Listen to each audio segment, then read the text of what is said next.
Hello and welcome to Beth of Fresh Air. I'm so excited. Pretty excited to be here today. I have to say, I'm loving this podcast a lot. I like it as an anchor. I like looking forward to Fridays and visiting with you guys. So always come say hi in the chat. I do kind of no pressure, but depend on you to be there to interact with and bounce ideas around and get some new data or questions or thoughts or anything like that. And before we get started talking about a very important subject, deculting, I made up a word for this one. Then I'm going to let you know what's going on. Mike New is here. Welcome. So great to have you here. Fantastic. I'm glad you could join us. And so what do we got coming up? First of all, in the House of Free Will, it is a very full weekend. There's an event tomorrow on Love Your Liver. If you're not familiar with Nutrition Detective and Dr. Garrett Smith's work, we have a small group in the House of Free Will on a private Telegram where we discuss our findings on the Love Your Liver path. It is a very specific path. If you're not familiar with it already, please do go and listen to my interviews with Garrett. There's 3 of them plus one he interviewed me, so that gives you a really good foundation. He also has a YouTube channel, like huge, and there's tons of information there. So if you're new to it, it's okay, but don't come to debate the things that you are doing or thinking about or anything like that, just because we're really focused on the Love Your Liver path there. So that's tomorrow at noon Central Time. There's still time. If anybody would like to apply to be a member, if you're not already, then you could grab this link from the chat, which I think will be clickable now, apparently.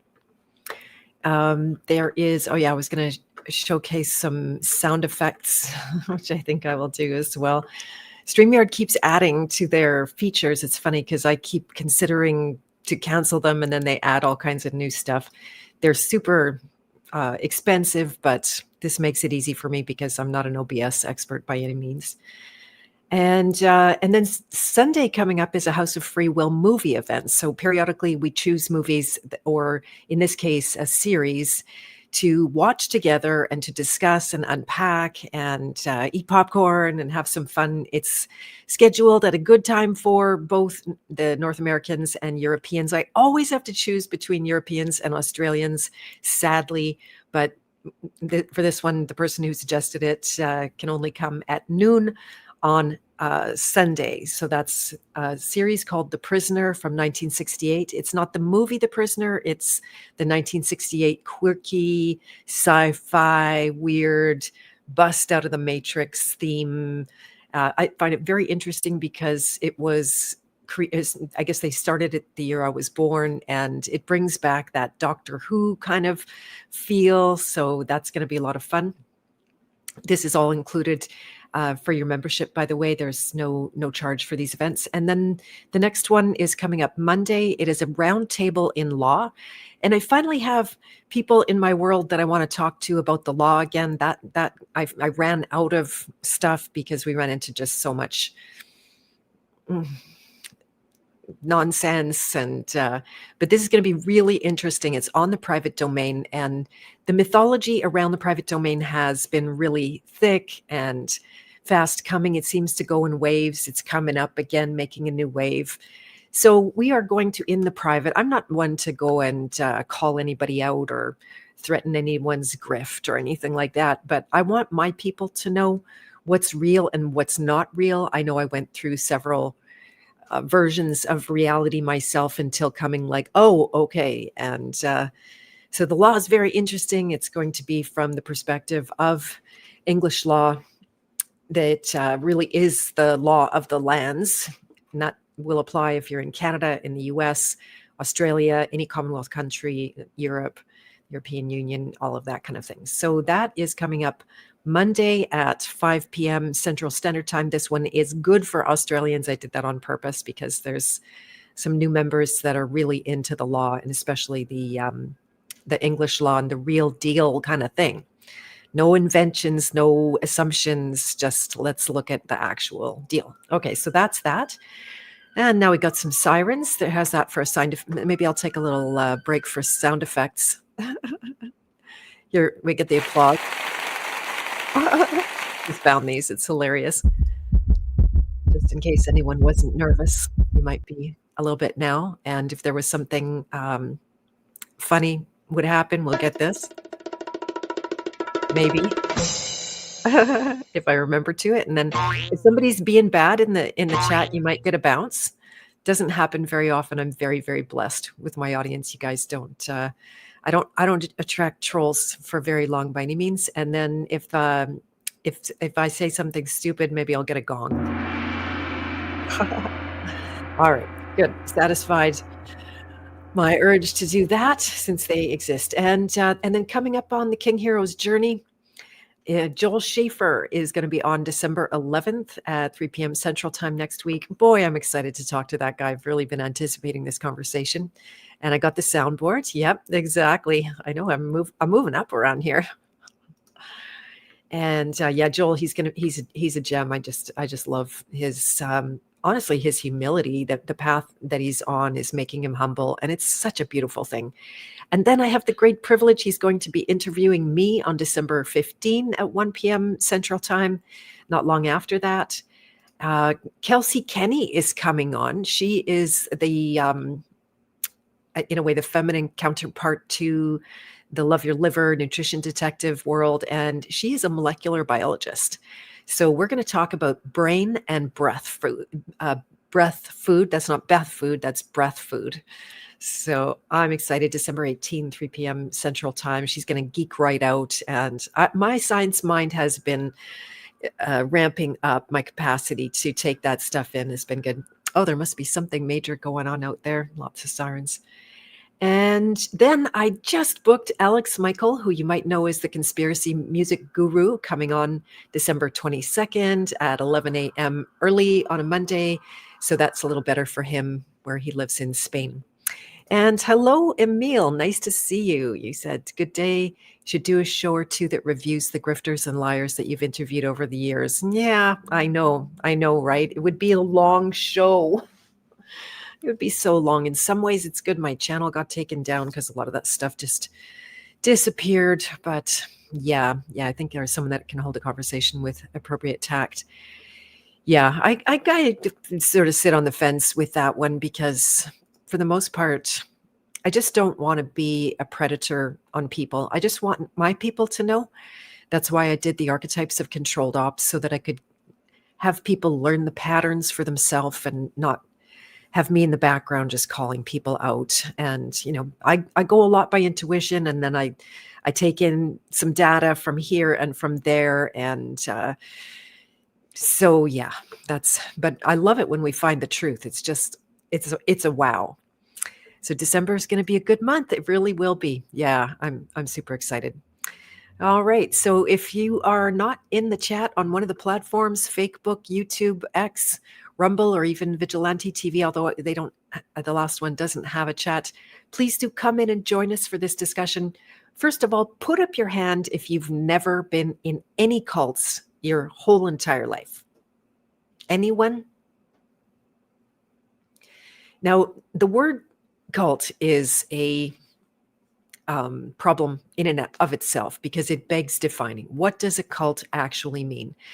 And so I'm talking today with about a massive range of the definition. We're going to go broad today. And then I believe I'm going to, public school, I said, just public school, exactly. Yeah, the education cult. So you can see how expansive, I'm going to add that to my list here. You can see how expansive the topic is, and it'll get unruly. But so I'm going to introduce it today. If I can find some guests, that's another thing I was going to ask you guys about. Who should I interview about cults? Is there anybody that you've come across that you feel is credible, that has done a deep dive into the nature of cults, and maybe some specific ones as well? I would talk to people who were in cults like Scientology or whatever it was. And I'm going to rely on you guys to throw them out because I don't research cults. I've just been in them. And that's how I tend to research inside myself. So I am interested in interviewing someone. If you have any suggestions, please do bring them along. It's interesting how when I comb through my mind of all the people that I know, you think I would come up with a a good handful of them. Derek Brose and Michael Tessarian have been suggested so far. Michael, God bless him. I love him, but I can't reach him. I don't think he wants to be interviewed by me. I've asked a few times. And so if there are others, then please do let me know. So you might have heard me say that I am a survivor. it's that would be a like kind of a dramatic way to put it. Some people are survivors of a cult that I was part of in India with a white bearded guru on a mountain, exactly like the cliche goes. And I first was part of a softer cult that was led by one of his, now I'll say this a little bit tongue-in-cheek, recruiters. So everyone in that cult ended up being a recruiter, including myself to some degree or another, although I led a double life, right? I had a professional life in the real world, in business and all of that kind of thing. And I was literally trying to hide my spiritual side. So I wasn't really going out to tell people, oh, come to the mountain with this white bearded guru guy. Oh, Clint Richardson. That's a really good idea. I haven't connected with him for, I bet it's more than a year already. So good idea. Yeah, I can have a decent chat with Clint. Thank you for that.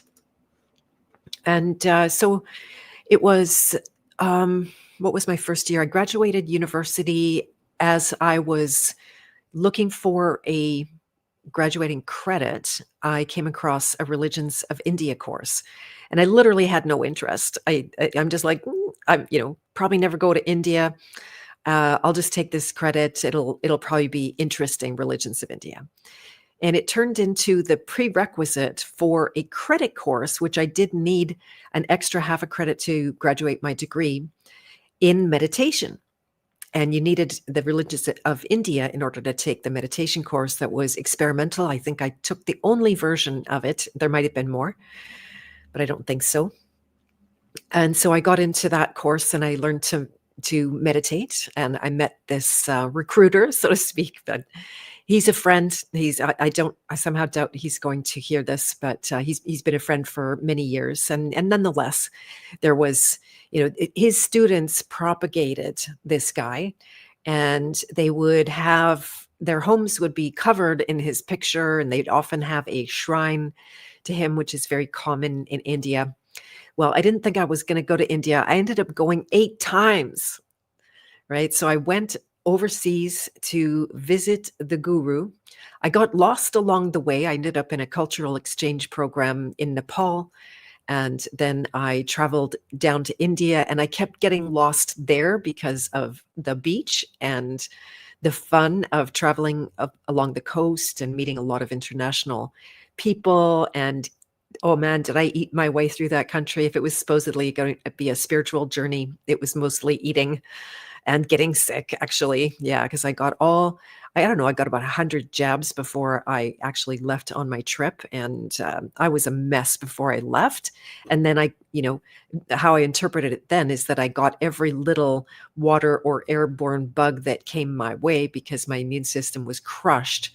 So that I know that not to be true from the germ theory side anymore, but nonetheless, I did heal from the first round of all that. I'll go off on a tiny little tangent here by eating nothing but organic food.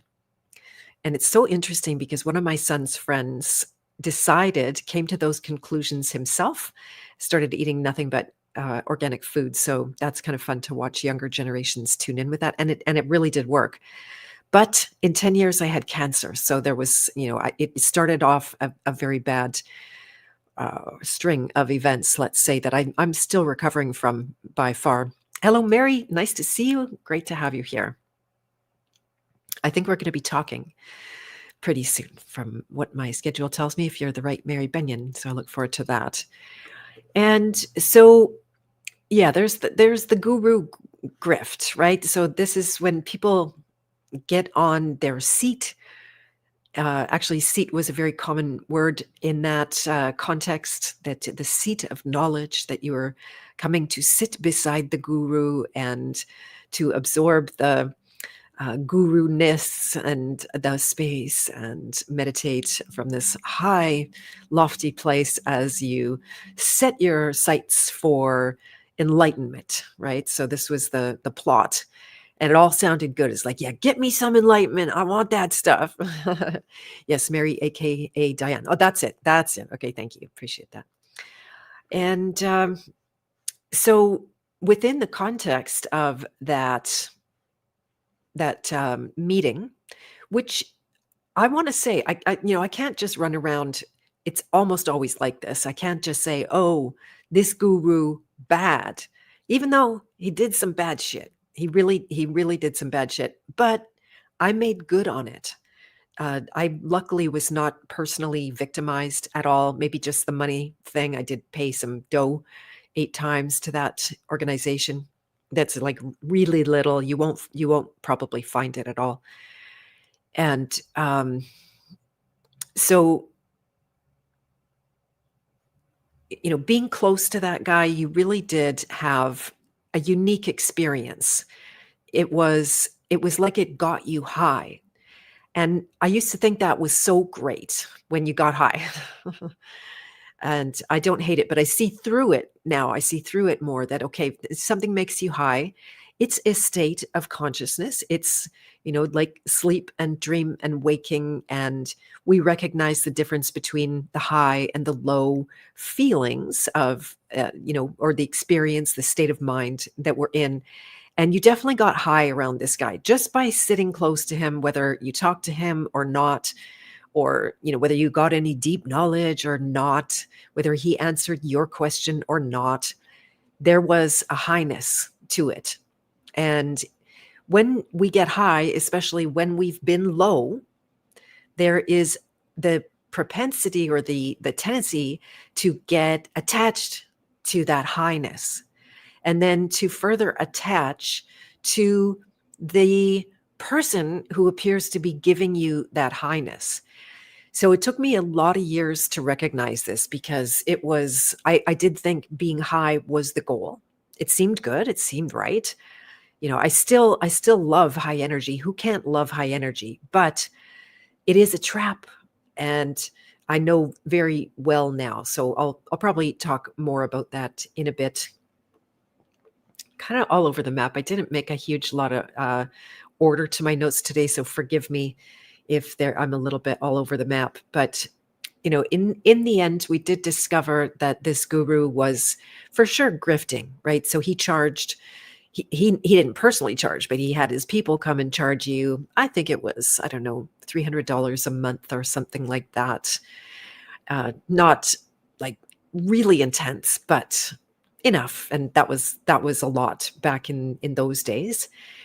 And then it turned out that he was also a sexual abuser and a pedophile, right? So we always would pride ourselves that we have the good guru. Everybody else has a bad swami, but we have a good swami. He's the good one. We're the lucky ones. We're the golden children of the good swami. And it started coming out. In fact, it landed on the Canadian Globe and Mail Saturday edition Life section, a big story expose on this guru that you might be able to find. I haven't tried to find it. It was pre-internet days, but those things can make it on the internet anyway. And so when this story came out, and enough people had come forward at that point, some brave women that had been part of the whole sexual abuse thing started putting their hand up in a little bit of a Me Too way, but not in a, Me Too became a very weaponized kind of cult unto itself, where a lot of men got harmed, and a lot of women, just looking for revenge against men in general, use that kind of thing. So this was different than getting really brave to come and say, like, hey, I've had some bad experiences. And what happens in a cult when people start to come forward? Do you guys know? When they start to say, this wasn't okay. My hands up. I am risking everything. This happens in our society. I mean, it's a classic thing that If somebody gets raped, then they go under the magnifying glass, and it's very, very hard to turn around and press charges because you know what you're going to go through in the process, as if the experience itself wasn't bad enough. But then you guys know how it goes, right? This is just it's a kind of gory situation where the law often is more appearing to protect the predators than it is the victims, so to speak. But the victims also very much abuse the system. So in a way, it can be fair. Hello, Eliza. Nice to see you. The rest of the cult members sacrifice the whistleblower. Exactly. Exactly. And the reason for that is because why? What would you have to do if you listen to the whistleblower? What would you need to do, say, as one of the cult members? You might have to empathize with them. You might have to feel their pain, which is empathy. You might have to face your cognitive dissonance that you thought this guy was the perfect guy and he's your savior, or he has all the answers, or you feel good around him. That alone, right? Just the good feeling. We lust for that because there's so many bad feelings that we have. And so, yes, that's exactly what happened. The cult members turned around and exactly sacrificed, attacked, called out these whistleblowers, said, oh, they're not evolved. They don't have the enough enlightenment yet. Even on the other side, they started making reasons and excuses. This might have come from the Swami himself, and it might just have been an invention of his people, that they said, oh, these victims, they needed that abuse. They needed to go through a terrible experience or repeated terrible experiences, because that's often how these things take place over years, over time. And they needed that for their spiritual evolution. They needed that in order to grow. And this is one of the biggest abuses of all. I do consider spiritual abuse to be the highest level of abuse that there is. Physical is bad, emotional is bad, but spiritual, I think this can leave scars that will last potentially lifetimes. What do you guys think? So yeah, they attacked and they took down the whistleblowers, but for those of us that had, say, less investment, I was going there every year. I considered myself a disciple of Swami Sham, was his name, and but I was more of an outsider. I would come and go. I didn't live there full time. I wasn't special to the guru, meaning he had me doing special work for him called slave labor, or I hadn't been singled out like I was special. There were a lot of special people, right? They had particular roles, and people would clamor for that, to be a slave to the guru, that was somehow huge advantage to them. So I was kind of lucky, and I even tried to be one of those women that would go to see him every night. I did not know what was happening. I just thought, oh, something special is going on. I'm special. I want to be part of the special thing. Well, honestly, the divine was really looking after me in that case. And yes, spiritual abuse, exactly. So yeah, this has happened many times in my life where I wanted something, or I wanted someone, or wanted to be part of a situation. And one of the names for God in Sanskrit, or the divine, I don't know, God is problematic, translates into the permitter. It would take me a few minutes offhand to find that word. I don't think I have it right in front of me. Close, but not close enough. But nonetheless, this is a beautiful aspect of God, that certain things are, allowed to come into fruition. You have a desire, you maybe let the desire go so that you could actually have the thing. And but if there's that if the divine is going, like, it's a no, actually. It's just a no, that's not going to happen. I don't care how much you work for that, how much you want that, how much you release and deprogram around that, to speak my own language. It's just a no, it's not going to happen. And this was one of those situations. I was spared. I was spared, I tell you. It was like a miracle, even though in those days it was like, oh, I don't, I want to belong with all of these women that, I didn't know what was going on behind the scenes. I'm wondering if I was not allowed in there because I had already done some sort of rebel acts against the recruiter that I dealt with, that was my first contact for this cult. And he also was in the range. Now, I really hope he doesn't see this. I don't think he will, but he was also, something of an abuser. He had a lot of different girlfriends at the same time, and he never told anybody that he had a bunch of them. And they consider themselves to be like Krishna, and then they're gopis, which are the goat herders, or the cow herders, which are often women, I guess. Anyway, they called us gopis, like we were the group of gopis chasing. The mythology says how they would, run after Krishna and want to be with Krishna. And it does point back to something really interesting and valid, and it's that sacred love affair between the masculine and the feminine. And there is something real in that. But what they did in this cultural context was to use it as a way to abuse people, to take power over them. Usually women. I don't know if men ended up in that situation with a guru. It's possible, but probably not quite like that.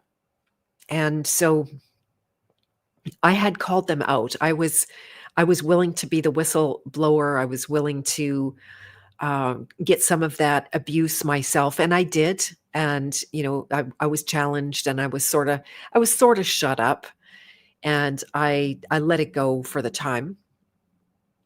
But maybe that's why I wasn't welcome into the guru's innermost circle, because I was a loudmouth, and to this day still maintain that kind of position to a degree or another. I feel like I'm much smarter about it now, and try to go at it really purposefully. Like, what is the purpose for me? What is the purpose for them?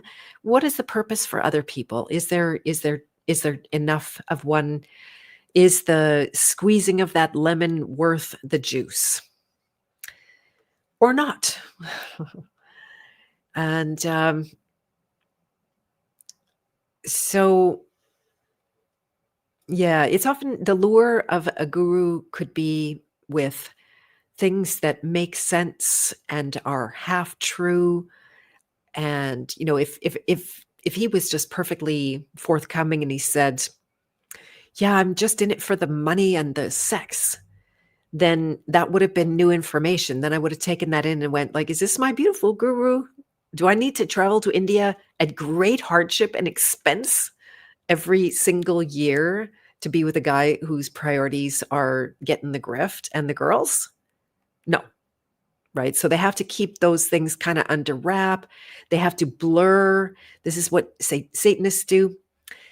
So I ended up staying up last night watching something that someone shared on the House of Free Will Telegram chat, which has been super active right now. And they shared a movie about the Illuminati. And I have to admit, when I first saw the video, I'm like, okay, yeah, like we've all learned about the Illuminati by now. We all have a sense of that, about Freemasonry, the symbols, how they invert things. But I decided, just out of courtesy, because it's one of my members sharing it, I decided to watch it anyway. Well, it turned into a really good one. And it wasn't a whole lot of stuff that I didn't know, but it was really well put together. I could probably find the link. If anybody's interested, you can hit me up on the King Hero chat on Telegram. If you guys are there, I can grab all those links. Let me see. You have to be a member to join the House of Free Will one, but you can always find me on Telegram. I'll just share a link to the direct chat. This is where I spend a lot of my time out of convenience. It's just a nice thread to be able to follow, have good conversations. And nobody takes my posts down, although they do take my emojis down. Just so you know, if you're on there and you've made comments and you think I'm ignoring you, I'm not. Darn it. Yeah, I can turn around. I'll just, give a love or a like or whatever, and I'll go back and they're all gone. It's like, looks like I'm not there. So don't think that. And you're welcome. You need to learn about them guys. Yeah. So then where was I headed with that point when I introduced or interrupted myself? But yeah, the luring with half truths, making sense to good people. And this is the thing that I notice, makes me right away think of Scientology, how good people are attracted and they have to speak some truth, or they have to speak a lot of truth. They have to speak at least 80%, 90%, 95% truth. Oh, I might sneeze. Excuse me. Try not to do that right in the mic. And if they don't have that truth, and it's the same in our truth and freedom spaces. This is something I'm going to have to really reflect on. Do we start taking apart the truth cults? It would be good, but it's dicey. I, again, don't want to be a predator in this way. Hello and welcome, Maya. Great to have you here. So yeah, they need not only the half truths, they need more than half truths, and they need to make sense to people who are basically good people. So that's always the way. That meant that my white bearded guru, he had a ton of good things to say. I'm now going back. There's some kind of retrograde. I'm heading for a Saturn return in 2027, and I'm gearing up for it. So I've gone back to things like the Bhagavad Gita. This is actually his translation. And I learned enough Sanskrit so I can read the sounds properly. And I did a lot of music writing. I've got 4 CDs of mantras and verses and that kind of thing. You can find them on major platforms like iTunes and Spotify.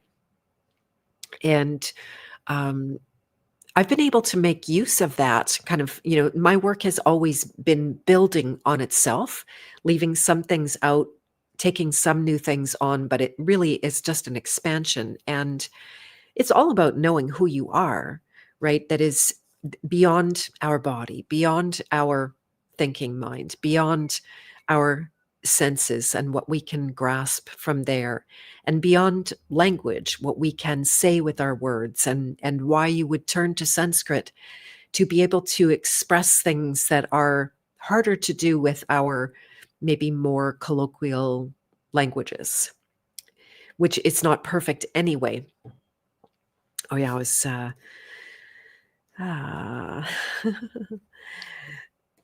okay, I'm going to just try to stay focused here. So I was talking to you about the movie on the Illuminati, which is really good. So hit me up for that link. It is a good one. It's time well spent. I took tons of notes that are across the room, of course. And so what I picked up from this was really interesting, because this last year I did a talk on the marriage of the opposites. And every time I'm asked to do a talk, I do a little PhD on the subject. I spent a lot of time and a lot of energy, and I just poured my heart and my soul into this, thinking it through, and in some ways reinventing the wheel, because I think my discoveries are not necessarily new, but I am coming at it from my angle, which is new and fresh. Hello, Jackie K. Nice to see you. And so a lot of the subject of this video was about the opposites, about how, and this is inherent in our language. We got an up, we got a down, we got a cold, we got a warm or hot. We've got a light, we've got a dark, we've got a good, we've got an evil, we've got a life, we've got a death, right? And so these are positioned in our mind. I'm going to find, I do have a stage copy of the recording of that talk. Even though I nearly dropped dead for most of Anarchapulco, I came to on the last day, and the stage manager put me on stage, said, do your talk. It's like, okay, I came all this way to do it. So I did.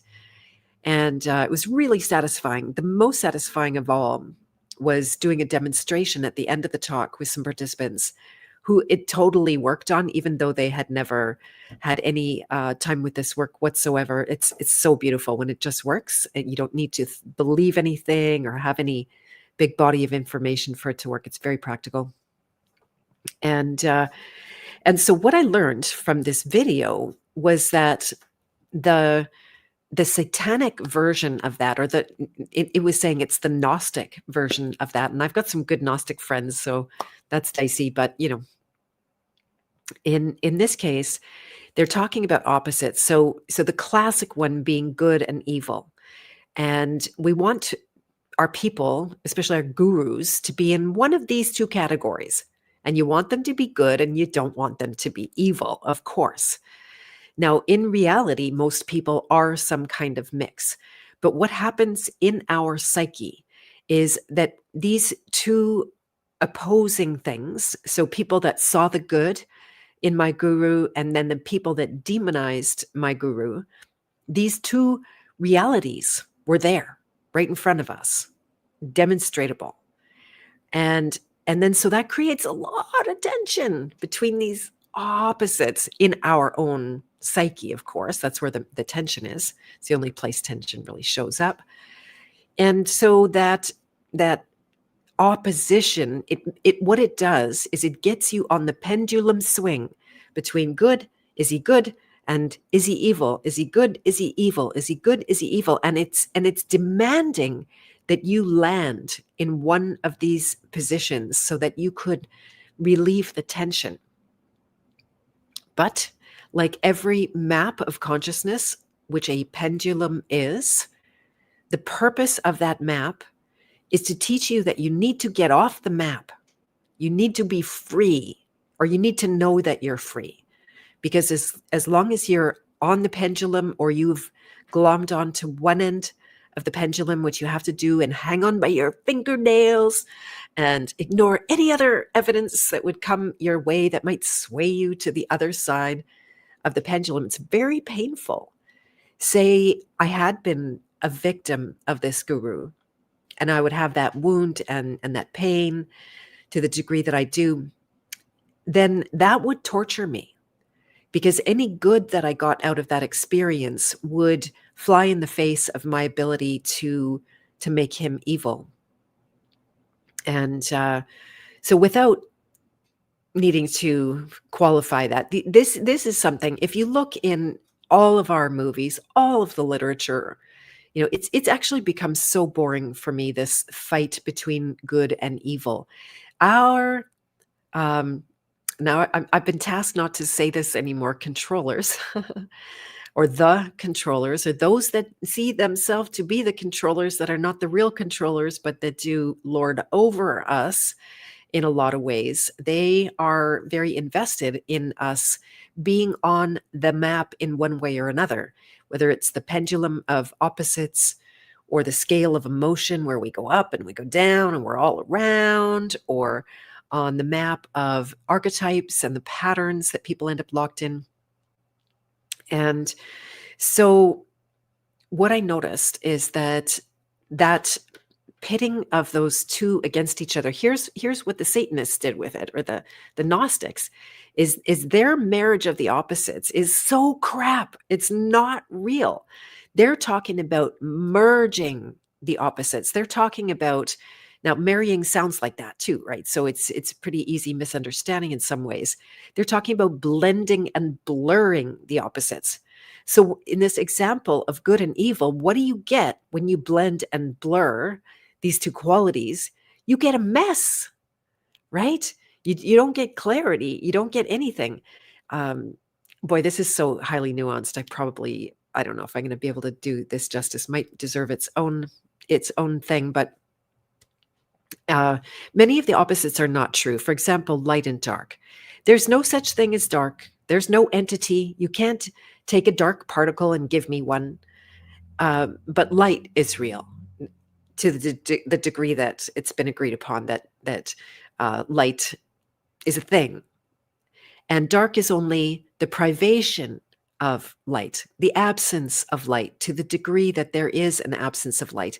And even if you have the pitch blackness, but you strike one match, it's going to be felt in all of that darkness, right? So the darkness really isn't there. That means light and dark do not oppose each other because it's not there. And that is the beauty of doing this actual inner work, not just pushing around furniture on your Titanic mind to think it through, because otherwise, then the Satanists make sense.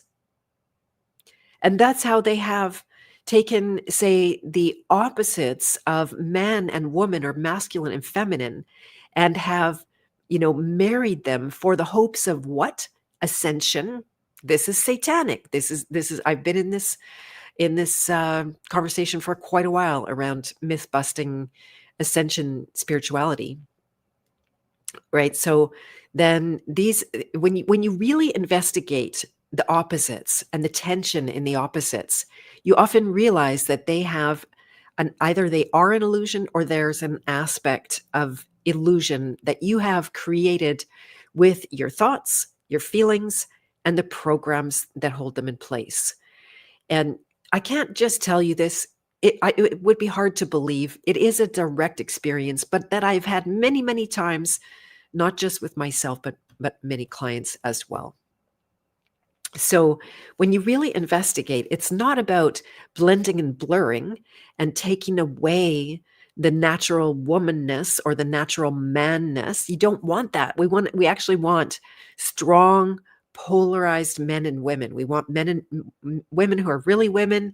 We want men who are really men. And guess what? They work perfectly together.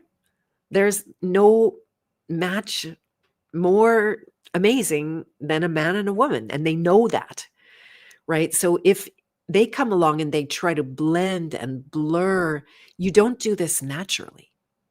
That's why they need chemical castration of children. That's why they need costumes. That's why they need makeup. That's why they need to affect their voice. That's why it requires chemicals in order to alter.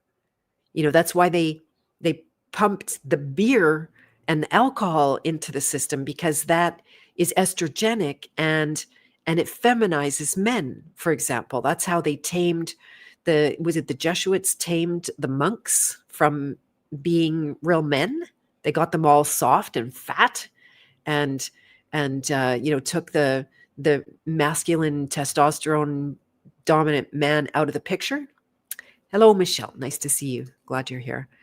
And Emil said, not the good girl, nor Jasmine or cults to consciousness might be ladies to reach out to. Thank you very much, Emil. I haven't heard of any of those, but those are great suggestions. I appreciate it.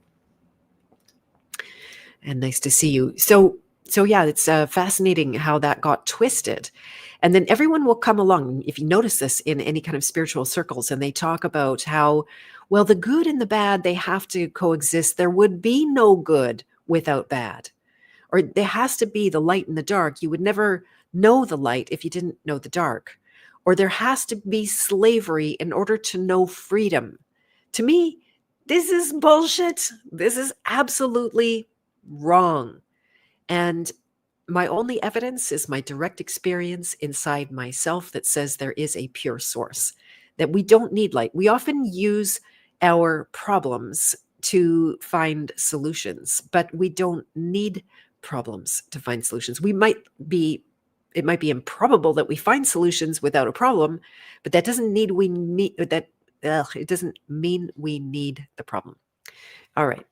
One just minute break while I take care of something. Forgive me.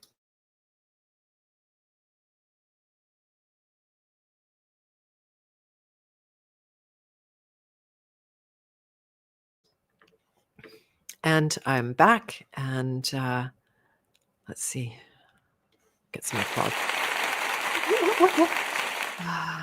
Anyway, just being playful. Yeah, so that was fascinating. I really enjoyed seeing that, because everything sounds so true when they say that you need one to have the other. You need pain in order to have the knowledge of pleasure. It's just wrong. It's just wrong. And it's based on a faulty concept of opposites in our mind that is really just a construct, right? So this is the hope that we can see through these things and have the revelation of the construct and see it's not what it appears to be. It's not what it's been told to be. And I need to write some hold music. Yeah, exactly. Been watching Sarah Tomato. What a pro on her StreamYard. My goodness. And yeah, she's got all kinds of fun stuff going on. So I will evolve that as we go along. Thank you, Elisa. And so this is interesting. Oh, I was going to set up a song. I wonder how fast I could do that. So what I noticed, especially after extricating myself from the cult, I was actually sick with cancer at the time. And the guru helped me get through some of that, which was fascinating, right? One of those experiences that could have been easy to ignore. And so what I noticed is that people want to give their power away. They don't even want their power. Because why can these guys be predators on the people? Because people want to be prey. They want that. And this is a pretty harsh analysis for some people that, that might make no sense to them whatsoever. But so I'm going to do a little experiment, and I'm going to share a song on Spotify here and see if I get a strike for it, since it's my own music. So I'm going to have to stop that one and pull up my Spotify. Is it going to work? Oh, I don't know. Somehow. Oh, it lets me share sound now. Excellent. So I think this will work. You guys, Brave browser can access, allow. Got it. Bear with me. If I have a guess, that's okay. All right. So here is my song called Secrecy. And I wrote this after getting out of the cult off of my Where There's Beauty album. So I'll just play it since I don't know how to make it a nice big window, but we'll just play it. Let me know if you guys can hear that, please.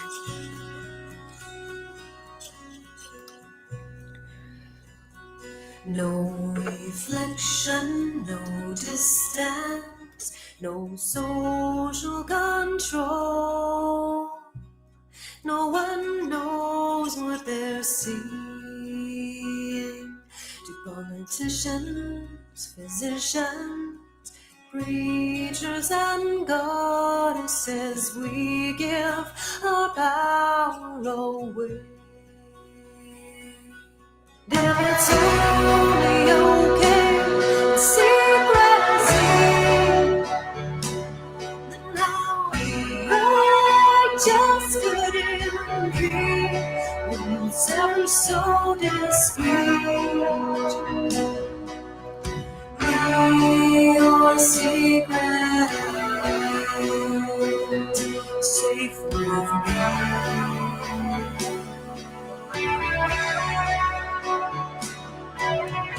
Rich men, rich women, betrothed to their fortune, silence the price that they pay. We honor contracts on our own freedom. We give our power away. And if it's only okay in secrecy, then now there just couldn't be. It's ever so discreet. Real secret words, safety dream.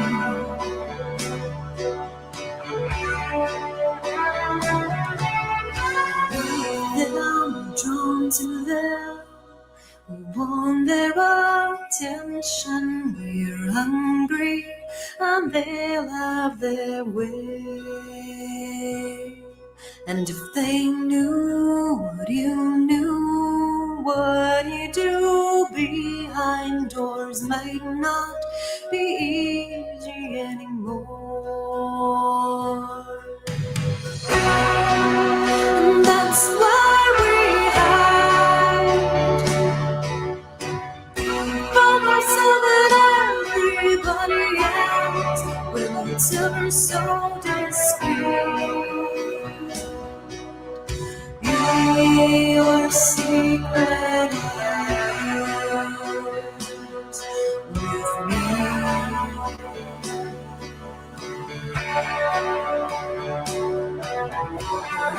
It's a good time. Sadness is in your mind. The hook is a good time. Sadness is in your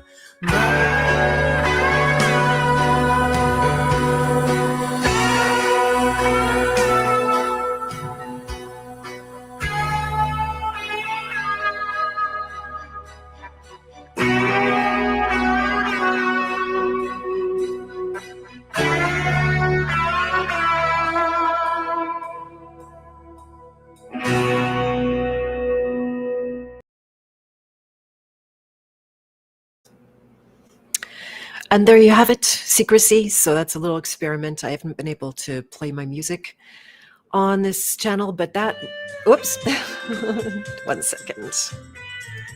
Spotify just keeps playing. And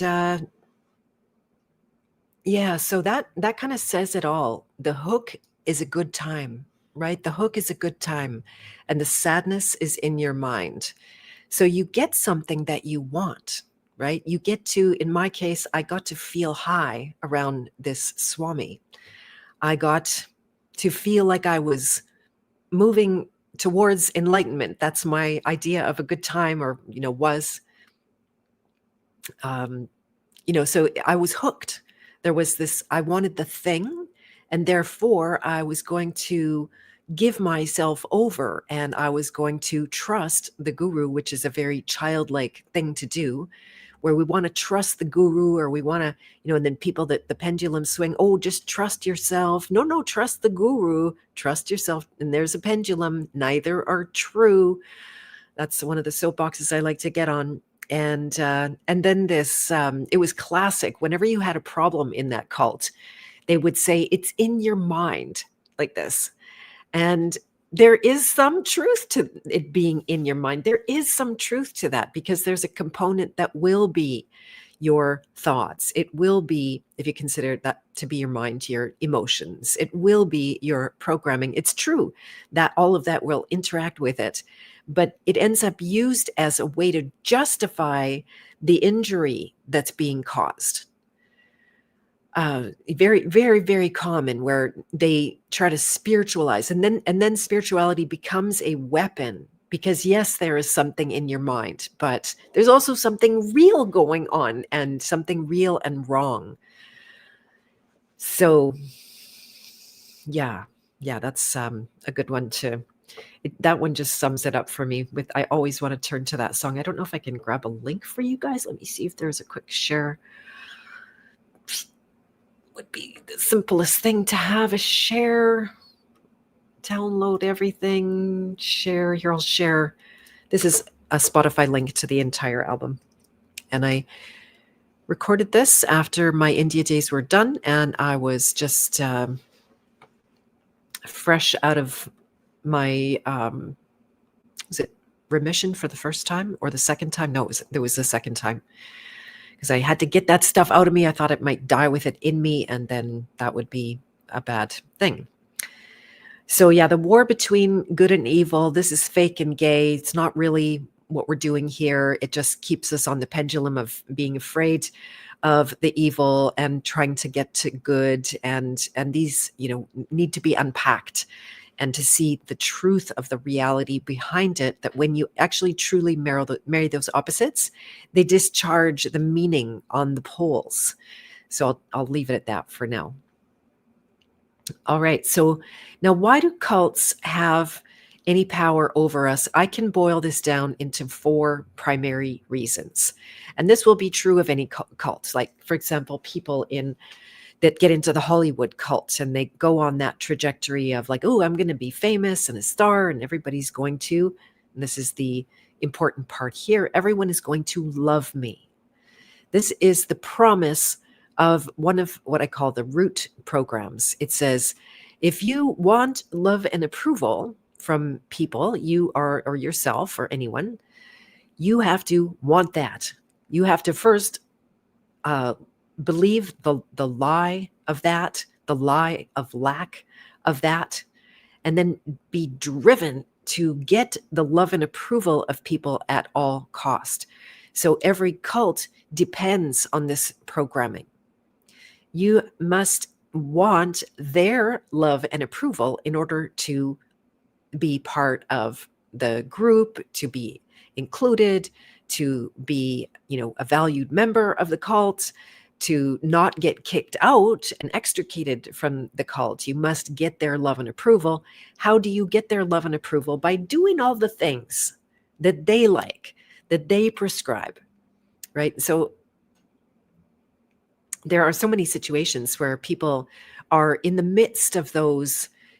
Churches are very common cults for this reason, where you've got the abuser or the abuse going on in the back end. Maybe it's the priest, maybe it's somebody in the congregation, and they're abusing somebody else, maybe a child, and then you get the whistleblower, but the whole congregation turns on the whistleblower, as we've already been talking about.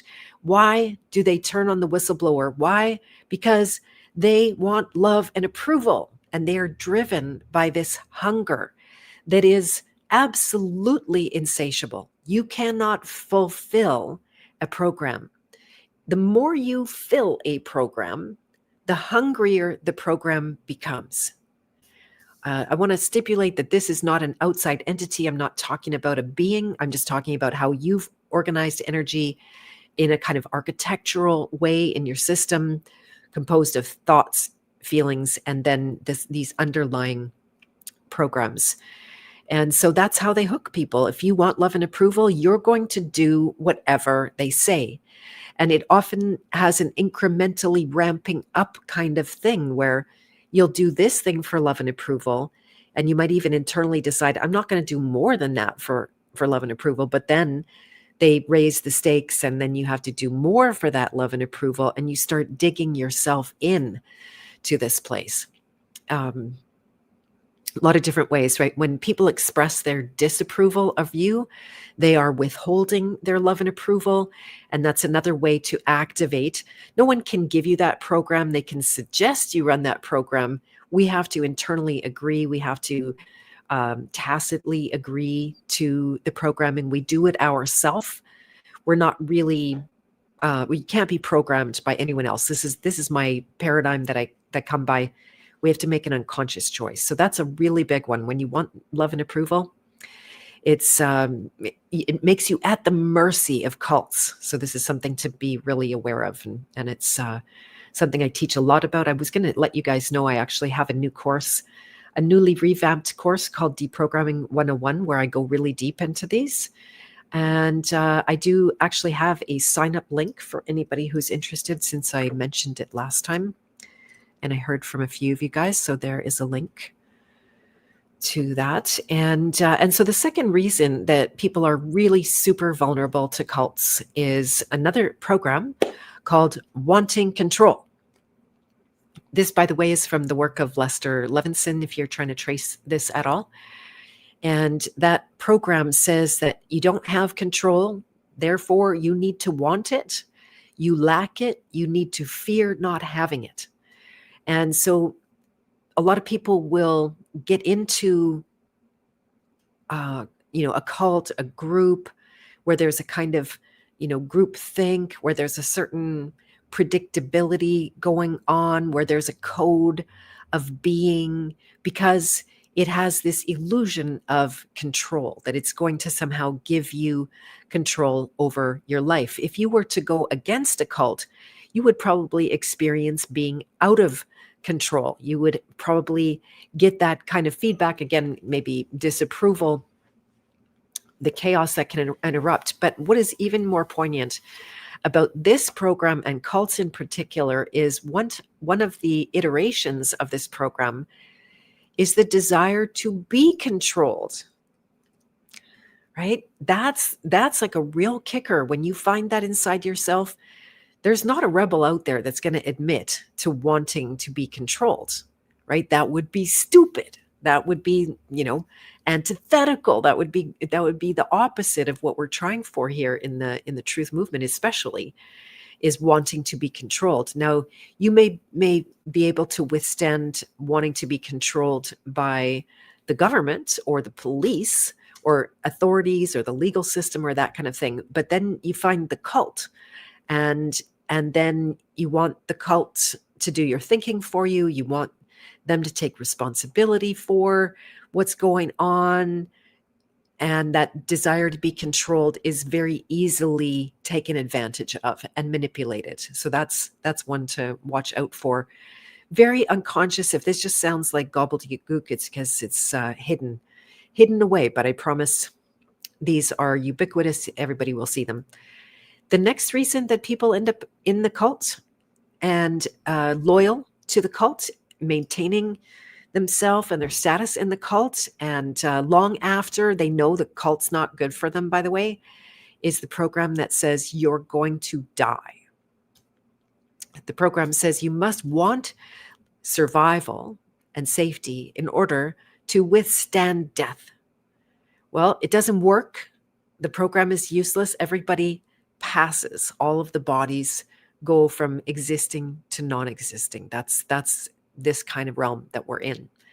But the cult will promise that you'll be safer in the group, right? I think a lot of us were very vulnerable in 2020 when we got pushed out of our family circles, out of our work circles, out of our friend circles, maybe out of the cults that we already belonged to, that you just couldn't hold your tongue anymore, or you couldn't take it when everybody's like, which jab did you get? I got the, this Pfizer and Johnson & Johnson and all this kind of, if you just couldn't take it, you probably let yourself not be in that cult, but you might have been vulnerable to joining some new cults along the way because they promised some kind of safety in the chaos and the lack of control that started that year exponentially. It wasn't the beginning. It just was a major ramping up.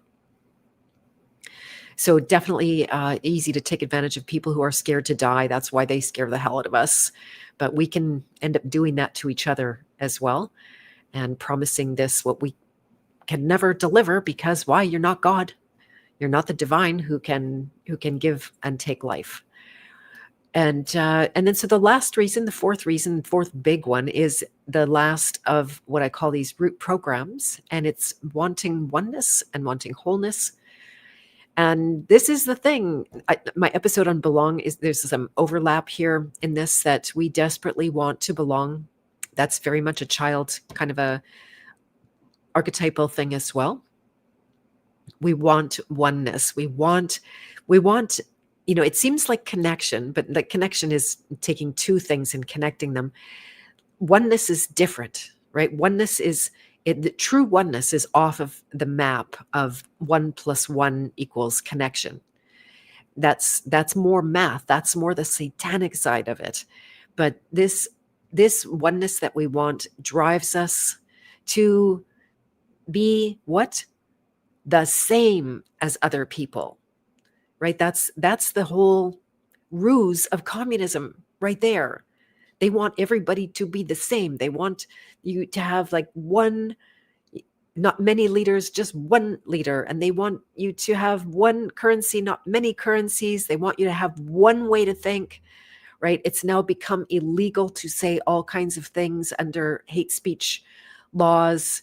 We're in that time. We all know it. That's not news to you. And this want for oneness, it's such an advantage if you can learn to see and release this, because when you don't want to be one, you basically realize you have the experience of being that. You already are that. That's the punchline of every program. Although there's so much detail and nuance, I won't go into that, but it is in my course. And let's see what Emil said here.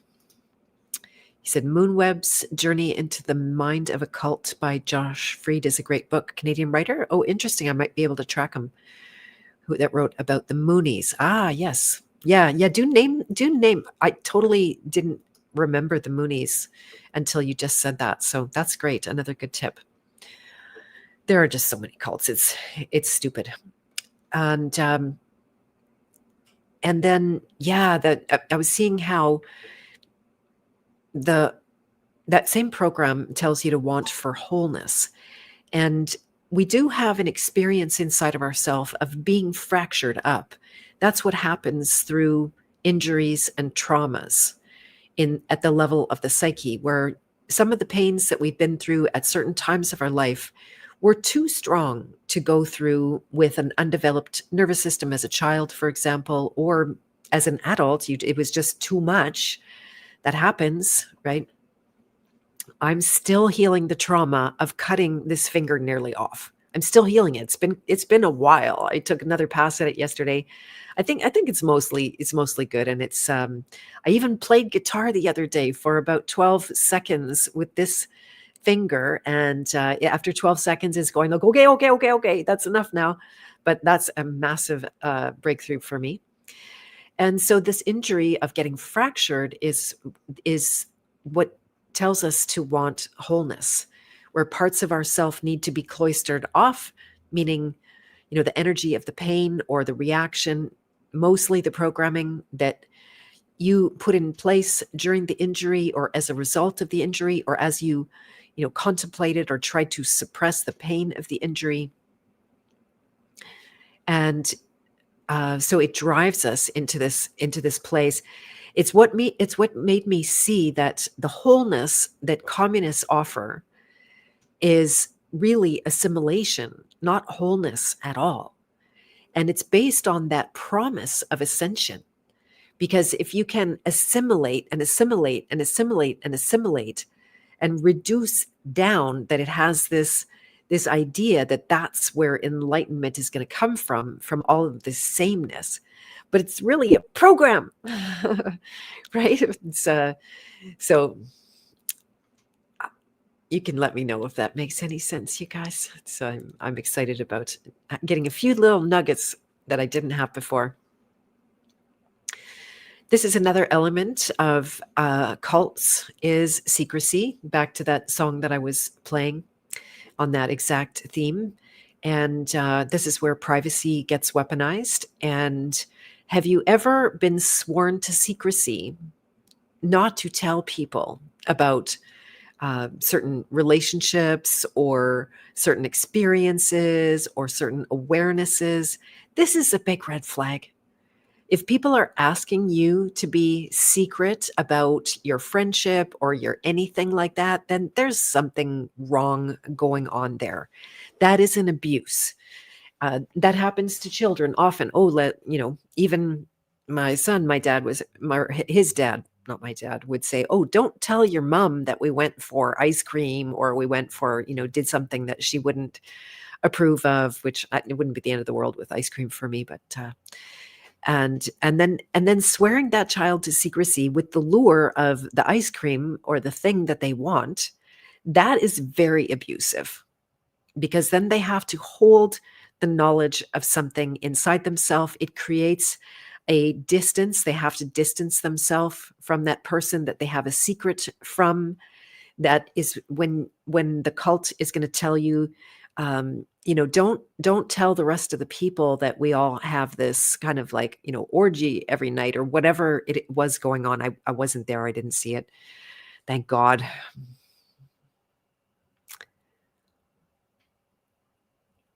And I'm just wondering, why do I even have a memory in my mind of something, though? Why do I have a memory? My goodness. Okay, that's something altogether different. Might be having a little awakening here. Maybe I was part of observing something in that cult. But the needing to swear people to secrecy is such a heavy, intense weight and a burden. And it's exactly how the perpetrators keep doing it, is because they don't talk to each other. They don't know what's going on. They don't know that they're all being abused. Why? Because that would fall apart, right? If everybody understood what was going on, if it was done in openness, nobody would condone it. That it must go into secrecy. And when you make anything a secret, you're also making it unconscious. Whether you're asking somebody to keep a secret for you or you're keeping a secret, you actually have to push it down out of your awareness in order to cope. Because if you keep having that secret, you keep having that thing top of mind, it's going to create tension. It's going to create the desire to express or the need to express. And so they rely a lot on that secrecy in order to get by. Definitely the sign of an abuser. And if anybody has sworn you to secrecy on something, then I think you should tell someone right away. Acting like your mama here. Emil said, he describes how easily most people become brainwashed by a cult. Only takes a few days, no matter how intelligent an individual is. Even if you know a group is a cult, can still be sucked in. Yep. Because what do you think, Camille? Is it because we all have our price? I remember I was thinking about the earlier on in the pandemic, I used to get approached by the Asmin Nation members often. I'm just trying to remember if, Emil, you were involved in that or not. Maybe it was somebody else. And they would come at me from a variety of different angles, and they would seem to send different people. And there definitely was a UN connection. And I've learned enough in the meantime to extricate myself. But it was a kind of cult. And they lured me with fame. And they said that if I brought forward the knowledge of, like it was something different at every time, that they were going to take Canada from the Queen, or I don't know. I barely hold on to the details anymore, but it was that I was going to be this emissary of this knowledge coming forward, and I was going to be famous, and they were going to put me up on a pedestal, and I'd have a front row seat to heaven or whatever kind of thing. And when I started getting those promises of fame, I don't know why. I remember walking up to my window that night, and I heard these words, and they said that this time around, I am unfuckwithable. And I realized, okay, they're fucking with me. They're trying to blow smoke up my butt. They're buttering me up. They are, trying to lure me with something they think that I want. And I didn't want that. And I just started turning away from it, not with any big fanfare. I didn't have to call anybody out. I just removed myself, quietly backed out of any kind of dealings with them. And I've been affirmed in my choice. So it's a sign, when people try to blow smoke up your butt, they want you to feel good about yourself. They love bomb you. That's a classic thing. Some people are so vulnerable to love bombing. Why? Because they're starving for love, because they run that program that says they don't have that and they need to get that. And I have done enough work for 25 years to be able to recognize it. Who knows? Maybe I'm going to get tested and someone's going to come along and try to give me something that I really want more than fame or whatever, they're going to, it's probably going to be something about my work. This is a place I can still be seduced. So I shouldn't tell the internet this, but if you express in a really, what seems to be sincere way about your interest in my work, then I might end up, doing a little dance with you. If you have bad intentions, then I might end up in a little bit of a dance. I ended up getting taken advantage of last year around this time.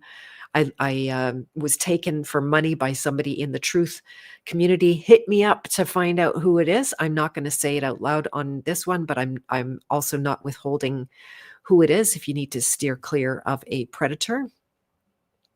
And so that's how I can be seduced. And I have to watch out for that, that if you express really sincere interest in healing and growing and doing the hero's journey and going free, then I'm probably going to let down my guard a lot with you. So just so you know, how to take advantage of me, but I'm learning.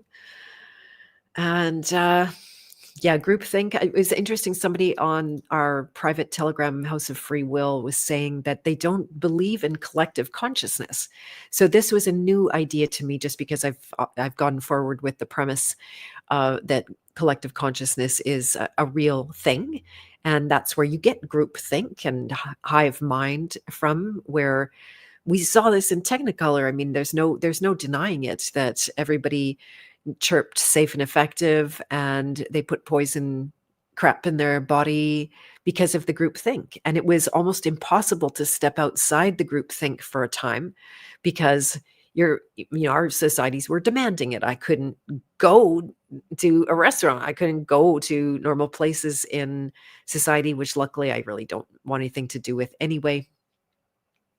But and the group think, it comes down to, it's not so much collective consciousness, it's the collective unconscious, where the programming is, where it holds all the power and the promise of survival. So to go against the group think always is a psychic threat to your life, and very difficult to do. Lisa said, we're all sort of love-driven kindred spirits, spirit types, though passionate, etc. Sometimes you worry about the online warnings of love bombing. Yeah, you worry about them. Say more about that if you like. Yeah, that's how people do it. It's always suspicious when sometimes I'll get people in my world that they just, oh, Beth, you are the bomb. You are the one. It's like, oh, everything you do, every word you say, oh, and they're just always, and now I'm going like, okay, let's wait for it. That's also a program. That's also an opposite that can be married, and it's called love and hate. And those people almost inevitably turn around and hate you sooner or later. If you haven't noticed this already, it is like clockwork. So yeah, the love bombers, it's like, ugh, I don't know how to put an end to that sooner, because you don't want to tell a love bomber that they're going to hate you sooner or later. They might hate you in that moment. Maybe you should speed things up. Esmond tried to recruit you as well because they thought you were independently wealthy. You're laughing at that. You see how they treated Matt Unseated, who was a member at the time, abused their own member for thinking for himself. Yeah, and then he became a major voice against it. I did hear he was in the cult. I heard he was in the cult at the same time as he was speaking out against the cult, but who the heck knows about that? That machine is creating a fear of human-inspired love. Yep. Yeah, exactly. That's the enemy, because that's love with no opposite. There's no tension in love. Zero tension in love. Right? There's nothing to oppose it, so there's no tension. That's how you know what true love is. It can't turn into hate. That's the programming. And it's just too bad we only have one word for that experience. So back to my cult. One of the ways that they keep you in the cult is by making sure that you don't have important relationships like marriages, like man and woman. So he recommended, there were some couples in the cult, but he would recommend they don't live together, even when there were children. So they would have two homes, and there can be a certain wisdom to that. I bet some marriages would last a lot longer if they didn't live together. They didn't have to, deal with each other day in, day out, and all of that kind of thing. But he was actively trying to keep the couples from being too close. Why? Because then he wouldn't have power over both of them or over that whole family. And he told me directly, he gave me the advice that I'm not the marrying type. So he may have cursed me. To this day, I got no ring on my this finger, I guess. So yeah. let's see, the fact that one of the founders is big into MLM, which is another cult. I know, like, it's endless. How, yeah, the MLM's definitely a cult. Those people are like cult zombies for the most part. I'm sure there's exceptions. Aliens, alternative health tech, spiritual savage romance. What's spiritual savage romance? That one I don't know. Spiritual savage romance. Never heard of that. That might be an arena I haven't come across yet. And yeah, so that was a big part, preserving the women for his own fun rather than having them get very, into intimate relationships, would take the women away from the guru. How convenient. I think I already told you guys I lost a roommate to cancer who was in the Japanese cult, the Japanese Buddhist cult, Sokagai. Did I say that correctly? Sokagai, something like that. Sokai-ga, one of those two. Maybe somebody knows that's here already. And when she was diagnosed with cancer and she was bleeding out, her cult told her, don't go for treatment. All you need to do is chant. Just sit there and repeat the mantra over and over and over and over and over. I still have it in my head because I was living with her and I would hear this constant like this. And then what happened? She up and died. Right? And did those cult members show up at all in her end of life or anything like that? Nope. They washed their hands. Why? Because they had blood on their hands. How dare you give advice like that to anybody? Because you can't know for them what the cure is. And the way they were using mantra, this is a little bit of overlap from another episode. It just numbs you out and it makes you dumb as a bell, that you can't see basic things. I don't know that she could have done anything differently. I don't know that she would have survived if she had done anything differently. But what she did didn't work for sure, 100%. And yeah, so let me just check out what else I've got here. We listened to him. So some people might say that I follow, you could say I follow the work of Lester Levinson, or I've studied with his students and I have certified in the process that they put out, and I use it a lot. I've integrated it in my work big time. And some people would say that his thing was a cult.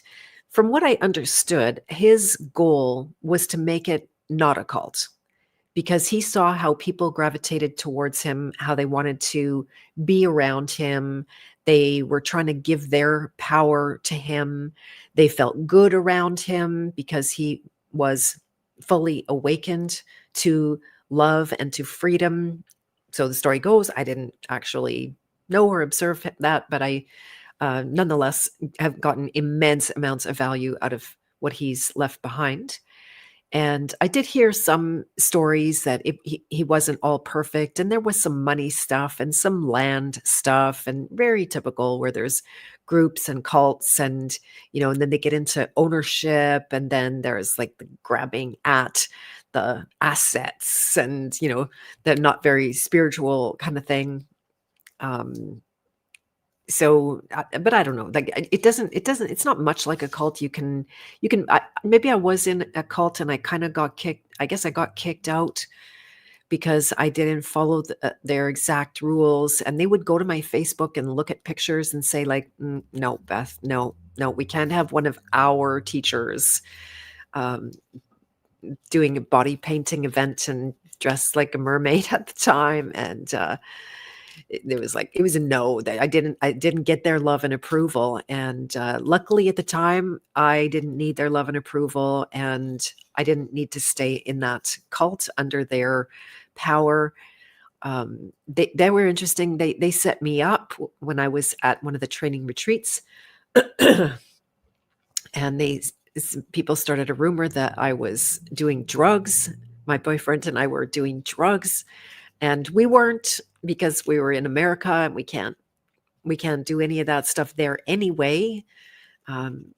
We might have, but we didn't, and we can't, and we weren't. But they had that, that was sort of like the group came against us, and they said, "Oh, we had a meeting about you." Ooh, and they meet about you. That's creepy to me, really creepy when you're not even in on the meeting. So yeah, that was a little culty.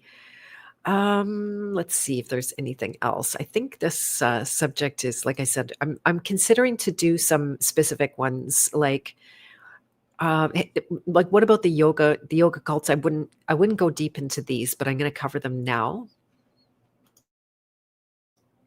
And so when I came back from India and I had my 3 years of fighting for my life behind me, and I needed to start my life again, and I knew I wasn't going back into the business world, but I didn't really know what I was going to do. So I got out there and I started teaching yoga and meditation and doing workshops on archetypes and stuff like that. And then it turned out there was like a whole yoga cult going on. It was in the days before, just 2 seconds before yoga became popular. And there was a studio popping up on every corner, and it just became the everything. And people were clamoring for yoga equipment, and they thought it was so something. And honestly, the amount of pride and division and competition and posturing, excuse the pun there, the branding competitions, the constant comparison of who's spiritual and who is not going on, who's honoring the tradition of the master who was, potentially an abuser and a pedophile and all that kind of thing anyway. But it was all this lineage stuff where you got your authority from a lineage, which you have no way to verify was even a good thing or not. And yeah, they were some of the least kind and compassionate people I ever circulated around. And it wasn't until I think my dad's death when I just saw it clearly. They couldn't. People like broke up with me because my dad was dying. And it was just like, wow, that's interesting, isn't it? So yeah, that whole yoga cult. I'm sure you guys might have been part of that or in on that, or maybe not. And yet to be continued, Eliza. There was the John Friend cult, Anusara Yoga. He ended up getting charged with all kinds of sexual abuse and shenanigans going on. That whole movement, it was like ginormous, and it fell apart. I was part of Patabi Joyce's cult. If you guys are into the yoga world at all, you might be familiar with Patabi Joyce. He is considered to be the father of Ashtanga yoga in Mysore, India, where I just happened to go. I like Mysore. It was in the plains of India. It was a beautiful little city. It had amazing markets. It was pleasant to stay around. It was very tropical in the south of India. And I tripped on one of his students in a different place when I was on the beach, which made me want to go back to Mysore. I ended up studying with Patabi Joyce every day. It turned into a little bit of a coup because he turned into a super celebrity guru, international. And I knew him when he was just having 9 people in his little tiny hovel of a space. And he would come and sit on you and put his full weight of his body on you, which was no little thing. Actually, he was a big guy with a big gut, which is weird for a yogi. And he made me cry several times. And he would go to adjust me, and he'd say, "Okay, now don't cry," like this. He didn't have almost any English. It was super cute. But behind the scenes, same kind of corruption, right? This is where you start to ask the question, does power corrupt? Absolutely. Does, is this inevitable when people get into positions of power and influence, when they're surrounded by people who worship them and who want to be controlled by them, who want to give their power away to them? Then it's pretty hard to withstand, or it would be an effort to withstand that. Although you must, you can't just because the people want you to be the guru, you can't power over them. There must be some intelligence in you, but I mean, it would be hard to withstand. So then, yeah, he became, again, charges of, there's no exceptions, right? These gurus, these swamis, these guys, they all ended up corrupt in one way or another. And so I was part of that, but I got out of it before.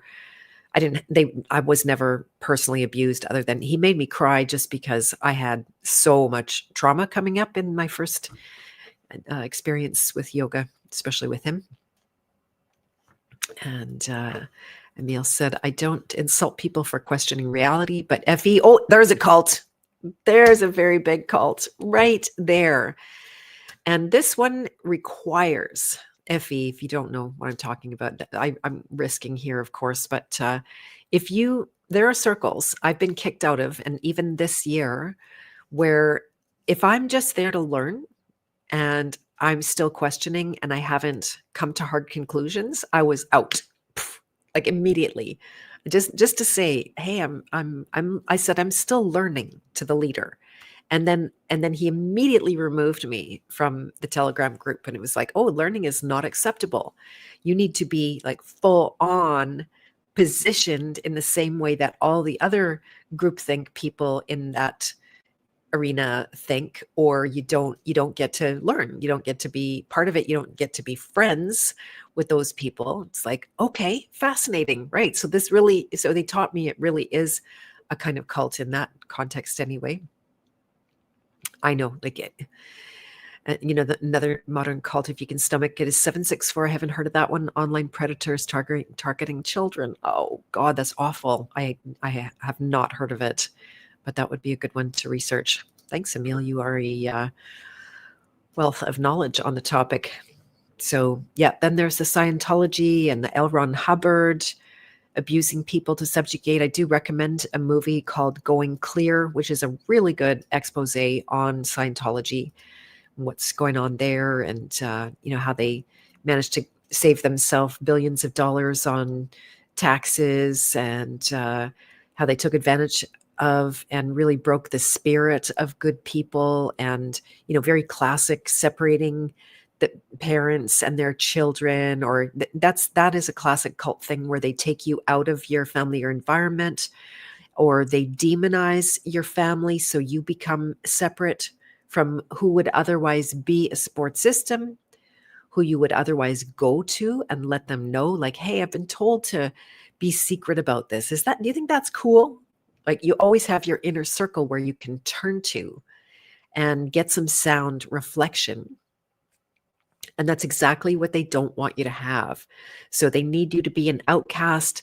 That makes us rebels actually quite vulnerable to those kind of things, because we easily like that role of being the outcast or the outlier, right? I consider myself to be an outlier among outliers. And that seems to be just like an accident. And that I study with someone so gross. I know. Yep. It's craziness. Yeah, they attract good people, I'll say, to my defense. And then they suck you in with their 80% or 90% good. And then when you're trapped, the bad stuff can start to happen. Although, again, I've been spared so many bad experiences. It's just like miraculous. And then what happened to me after I had the bad experiences around the cults is that I got allergic to joining. I had this idea that, okay, I'm not going to join anymore. Why do I have to join? I'm just me. I can go and be part of all of the groups, but I don't have to be beholden to them. I don't have to toe the party line. I don't have to, be part of their identity, which is another massive aspect of cults, that they give you an identity that you feel to lack, when in reality, we have way too much identification. This is another tool and technique that I offer people. An out-truther, Eliza said. Yeah, exactly. And so I stopped joining, but I still wanted to be part. And how I often wanted to be part was as a teacher, as a musician, as someone who would contribute, because I always felt like I had something to contribute. That's honestly a gift. I know some people don't have that feeling that they have something to contribute, but I always did. And I just, even from my youngest days, I always felt like I had something to offer. And so real innocent, I would go and like, hey, do you want me to, sing at your service or do a workshop for your people or whatever. I was just trying to be part of all of the stuff going on, and systematically learned that they didn't want that. First they would love bomb me. They would tell me I was great. They would try to recruit me, try to get me into, and I'm talking about, all the mini spiritual cults that are here in my region in Manitoba and Winnipeg. There are a lot of them. I probably can't even name most of them. It's been so many years since I've had anything to do with any of them. But they really, very clearly, as soon as they realized they couldn't assimilate me, they totally rejected me, because if you're not with them, you are against them. This is another major sign of cults, that you can't be in and out like this, right? There's no way to do that. And so to this day, that's why I personally have created my own body of work, my own groups, my own things like the House of Free Will, because I'm not a good joiner. And I would go join everybody's everything, but I would be uncomfortable because things might not be run the way I want them to be. And I'm not in a place where I could say anything about that. And I wouldn't either, because it's not my place. Like, I would never go to anybody else's yoga classes, because otherwise I'd just be irritated about what was going on. And I didn't want to be rude and say that to anybody. So I would just stay in my own lane. I would do my own classes. I would do my own groups. Same to this day. I've got my own private association. I've got my channels, and I've got my people that like that. And so I just stay in my own lane, so to speak. And I'm going to sneeze again.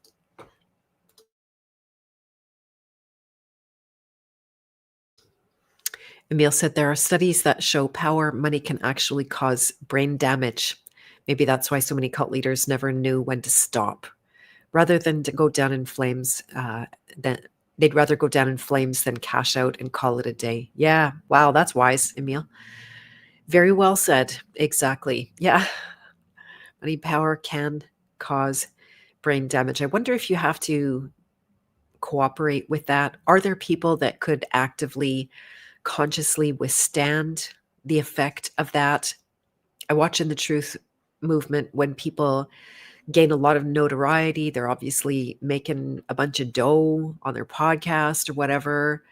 They get surrounded by advisors. It's kind of interesting how somebody who's ascending in the power and money category, they end up attracting all of these advisors that want to steer the king, right? They want to advise the king. They want to influence the king. They want the king's attention. And then if the king is vulnerable, not really that kingly at all, they're going to just start asking, am I okay? I want to do this. Is this okay? Oh, I talked to this person. Are they okay? And am I going to be okay? If you think they're okay, then I'll be okay. Like this. And that's what you want to examine as well, Elisa. Yeah, exactly. Yeah, that's a really big one. Boy, that just gets dicey. That would make me tempted to do that in the House of Free Will, so that I could be absolutely free to speak. And we do have weekly meetings there where I will say the things, and I will say the names, and I will point out those specific occurrences so people could know. So yeah, I might be tempted to do that more in private, because I'm not here to create war. That just is a very, very big distraction for me. I got a lot of work to do all the time. And it's honestly, I'm so incredibly privileged and fortunate to be able to do the work that I do every day. It's a miracle to include this as part of my work, that I come and have this really fun live stream with you guys. And so that's my main focus, but these can also be really important cults to know about. Emil said, never underestimate how seductive attention is, especially for those that have been abused, live on the fringes, never got attention earlier in their lives and our workplace. Yes, exactly. We were starved. We were totally starved of attention. And I always think of this example. They did gory experiments on monkeys, and they gave them two options. Typical Satanists and torturers do that. One option was to get food and water, and the other option was to have a cozy blanket that made it seem like comfort. And guess which one the monkeys chose? They chose to starve themselves out. Fucking tragic. That is how desperately we need. And that wasn't even receiving attention. That was like the simulation of the comfort of somebody's closeness and their attention. So, yeah, people are starving for attention. I know I grew up feeling like I didn't exist at all. I used to hide, wondering if anyone would notice if I was gone or not. They parented children by, as long as the child wasn't crying or complaining, they figured that child didn't need attention, right? So that's how some of us, I'll put my hand up, and became more of a badass, because boy, did I get a lot more attention when I was doing wrongs as a teenager in particular. And yeah, that's really, really poignant. You got it, Emil. Removing agency one disciple at a time. Disciple and discipline. Yeah, I talked about that a little bit last time as well. And the wire monkey experiments. I know they're really awful, absolutely awful. But a very poignant example for us, and how desperately people need that, need love and attention that turns into programming, which is a desperate measure, right? If we feel like there's absolutely no way to survive, and living a loveless life is a soul death, then we will program ourselves with those basic roots. So I'm going to put this other comment up. Give me 1 second again.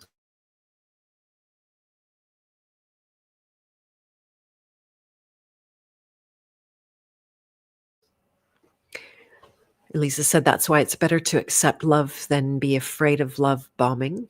Humans are complicated, but don't turn to AI friends or some kind of wire monkey. Yeah, I know. How sad is that? Like, are people really using AI as a friend? Personally, when AI started to blow smoke up my butt and love bomb me, I was disgusted. And it doesn't do that anymore at all. At first, it was all loving, and it would like, oh, you're so smart. It would tell me, and oh, that's so important. And oh, really? I would get all of this embellishment, emotional embellishment crap. And I'm just like, ugh, I don't want that. I'm not in. And it doesn't talk to me like that anymore. It figured me out, that I'm like, I'm just here for some research and some facts, and I want to see what you say before I go and try to verify what you said. AI, by the way, has been wrong about me twice. It's attributed a quote to me that I never made. And when we confronted the AI, it apologized. It said, oh, sorry. Sorry about that. I didn't mean to do that. I won't do that again. What was the other thing? Yeah. So there's all kinds of bad and wrong. You should search yourself on AI. It might be enlightening what it comes up with. Inventing stuff. That's what I noticed. The AI is a good inventor. But it's a fun tool. It is also a tool. Pretty wild how many variables go into building one's worldview. I know, it's insane. We are immensely complex beings, at multiple levels and possibly dimensions, although we got enough to deal with in one. So yeah, it's staggering. It never stops being so fascinating to me to study our own consciousness. And I can do that 24/7 because I got one right here. All right. Let's see if there's anything that I didn't cover. It's endless. There's the Wiccan cults. It became very popular around here to be a witch and all of that kind of witchy culture.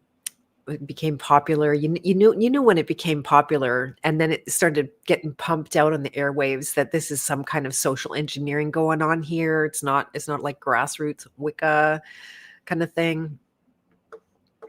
And he said, your friend said he found an AI generated summary of his family tree and history with mistakes. Interesting. Oh, that's fascinating. That makes me want to do that. All righty. Yep. And yes, you got the Wicca. You got, of course, the churchianity cults. We talked about that a little bit. And there's the health cults. Those are huge. So that definitely deserves its own particular focus. Natural health cults in particular, you might know by now that I am not down with this logical fallacy that says if it's natural, it's good. That's actually a bunch of crap. That is a belief. That's a religion. That is a cult. And you want to get the heck out of there before you have real trouble.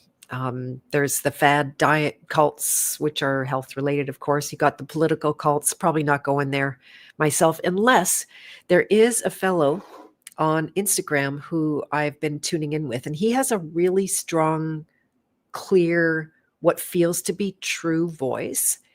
And if I can find his name quickly, his name is Robin Hillier. So you can go to my Instagram, which is Beth.Martins. Is it Beth.Martins1? No, Beth.Martins on Instagram. And I barely get anybody on there at all. So it'd be fun to have you there. And so, yeah, he's really smart, and he's calling out the politics here in Canada in particular. So I might have him on if he agreed, but probably not for a while. And he's a very clear voice. Everything that I've heard so far is good. And he's got an in for our government, which is great. I'd like to support him. So anyway, that's what I might do on a political cult, but more of a King Hero interview. Of course, there's financial cults, and the crypto world has become very, very culty. Education, it's kind of endless. You saw Dr. Vollmer share her AI review. The machine said exactly what she thought of herself, and she shared the post with pride. She didn't realize the machine was gaming her own mind. This is the thing, Emil. Good for you to see that. Good for you, right? That's how we can get so sucked in that, yeah, that's all I want to say there. Yeah. Yeah, it's exactly. It's really well said. Gaming her own mind, gaming, and yeah, I would say more in the private, but we're not in the private. So, well, my dears, I think I'm starting to come to the end of what I wanted to talk about today, and I'm still open to any other suggestions. Although I'm going to go back and look at the chat for all of those that you've made, Emil. I do appreciate those. And I do help people to discern and to deprogram and become much less vulnerable to people that either want to love bomb you or give you inclusion or make you feel safe or make you feel like you belong or you're one with them and that you have a place among people that love you. And that's interesting. Here, I'll just finish this thought. So I have a course I have revamped and put together. It's called Deprogramming 101. I just learned that 101 is satanic, but I can't change it now. I already did this. So funny. Yeah, 101 is actually harkens back to the two pillars. Go figure, and the bridge between them. So this is the name of the course that will stay at this point. It is for people that are brand new to the deprogramming work. It's very simple, but it can be not easy, but everybody will be in a different place with that. And so here is a link if anyone wants to look at the details, and feel free to hit me up. Hello, Mr. Biocharisma. Love bombs away. Very good. Yeah, you're good at loving. I don't know about if you're a love bomber, but you're very loving, and those are different things. Speaking of oops, missed that. Speaking of dollar vigilante, Jeff isn't doing much better these days. Interesting. I'm curious what you think about him not doing well. I saw he was in Egypt and taking lots of medicine, and I have my opinion on that. But AI kisses butts too much. They really do. Yeah, no, it's gross. Mine won't do it anymore to me because I don't want that. I just, it's like, ew. I feel dirty about that. But yeah, so this course is a really good way to go. The Deprogramming 101 basic skills. This is something that I really hope and pray most people have for themselves. Also coming up in January is going to be the maiden voyage of a course, a brand new course called Creator Code. And this Creator Code is going to be the very first time ever. I'm calling it the maiden voyage or beta version. And I have some people are already signing up, and I'm looking for some participants that would be willing to do it for half of the investment that it's going to be, and in exchange for some feedback as we go along. If that's you, if you'd like to look into it, you'd like to see it, I do already have a page up for it. I'm not going to share it right now. I actually do prefer to have conversations with people about this just to make sure that it's a good fit for this maiden voyage, so to speak, that you're going to do it the first time. I'm going to be doing some of the flying the plane and building the plane at the same time. Oh, look at that. Banner keeps on disappearing. It's hilarious. It's got a little timer on it. It's going to be up there for another 10 seconds. And so you can reach out to me in a number of different ways. You can email Beth at bethmartins.com. Please don't publish my email anywhere that becomes problematic. And you could go to bethmartins.com, fill out a form, for example, on my About page or any other page that you find. I'd love to have you on Telegram. Telegram is always a great place to connect and do either private messaging or in the group. And yeah, lots of ways to reach me on Instagram, on Facebook, Messenger, and even X, that place. Oh yeah, X stole a bunch of money from me the other night. I'm sitting there, and before I went to bed, I saw an email come through saying, oh, you just paid $560 to X. And I'm like, oh, did I? And I'm like, that must be spam. And I thought to myself, okay, if that's not spam, I better see that. And so what they did, I do have a premium account over there. Why, I don't know, because it hasn't done anything for me. It's like absolutely useless. So it decided that their AI, Grok, probably decided that I should be in a higher tier. They charged me more than double what they did the last 2 years. And I didn't get one notice, zero notification. They just took the money, and then you immediately see that they provide zero refunds for any monies already got. So these evil guys, they just stole my money. So I immediately, of course, get on the phone with the bank and going to have to level a dispute against X for that. So watch out for that. If you spend any money with X at all, go and check your accounts and check your renewals and I don't know, cancel it, all that crap. Emil, you said Jeff is in the Christoph cult. Right. I did see that. Yeah. Mild denial on my part, bragging about giving their children psychedelics. Darn. That sucks. Also, you need the Tesla at $10,000, don't you know? Yep. I have a idea about all of those frequency machines. It's the same problem as ascension spirituality, where we have the idea that it's going high, getting high is healing. It's not. It's absolutely not.